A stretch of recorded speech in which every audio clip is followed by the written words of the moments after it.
Honestly, I just wanted to take this video to show some love to Domantas Sabonis because I don't know if it's controversial to say that this man is having one of the most underrated seasons ever. 20 points, almost 14 rebounds a game, over 8 assists a game. Just right off the bat, elite counting numbers, shooting over 60% from the field as a main guy of Sacramento's offense.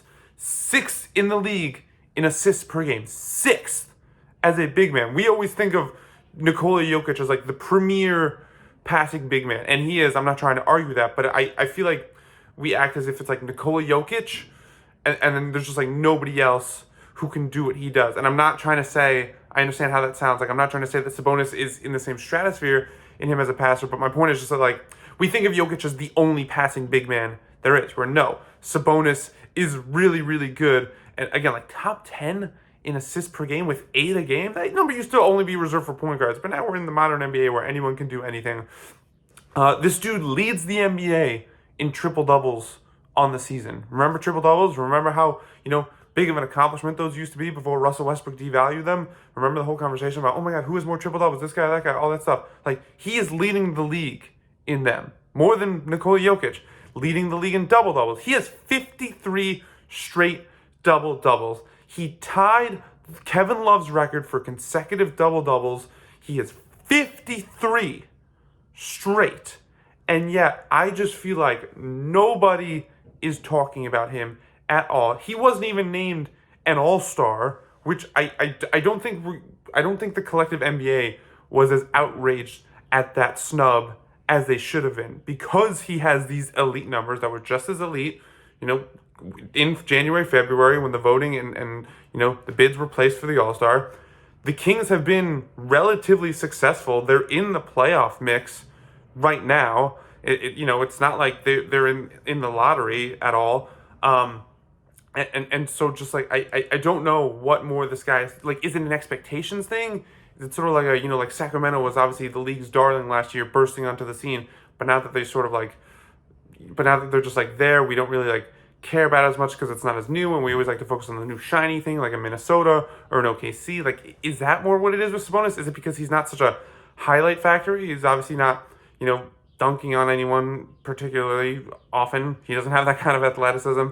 His passes, he has some flashy passes, but it's not like in Nikola Jokic where it's like, okay, your brain is literally wired differently. Could it be that De'Aaron Fox is the guy on Sacramento, and so he sort of takes a back seat? But that doesn't really make so much sense because not even Fox was named an All-Star. And it just, I wanted to make this video not because I want to use this as any sort of overarching conclusion about Sabonis and, hey, he can lead the Kings to, the conference finals. I ultimately don't know. I think anything outside Denver in the West is a toss-up. I think anyone can do anything. It's Denver and then it's everyone else. So, all those other teams are grouped together. It doesn't matter what seed you are. I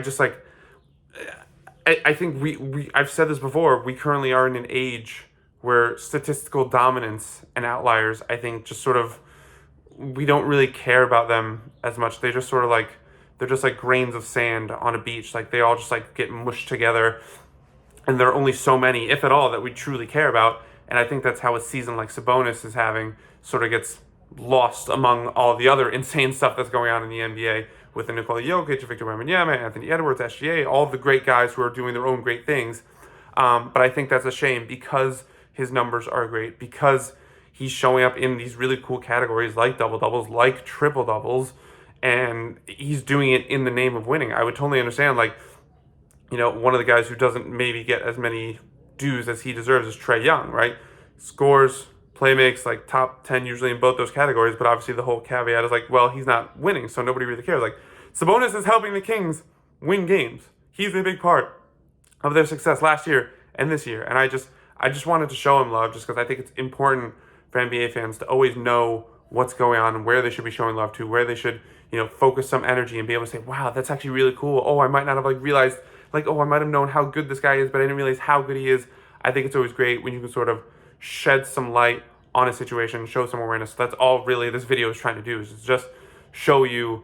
And, if you didn't already know, Domantas Sabonis is having an insane season, and he wasn't rewarded for it with an All-Star berth. I don't know if he's going to be rewarded for it All-NBA, just because, you have Jokic, you have Gobert, a bunch of other super talented big men.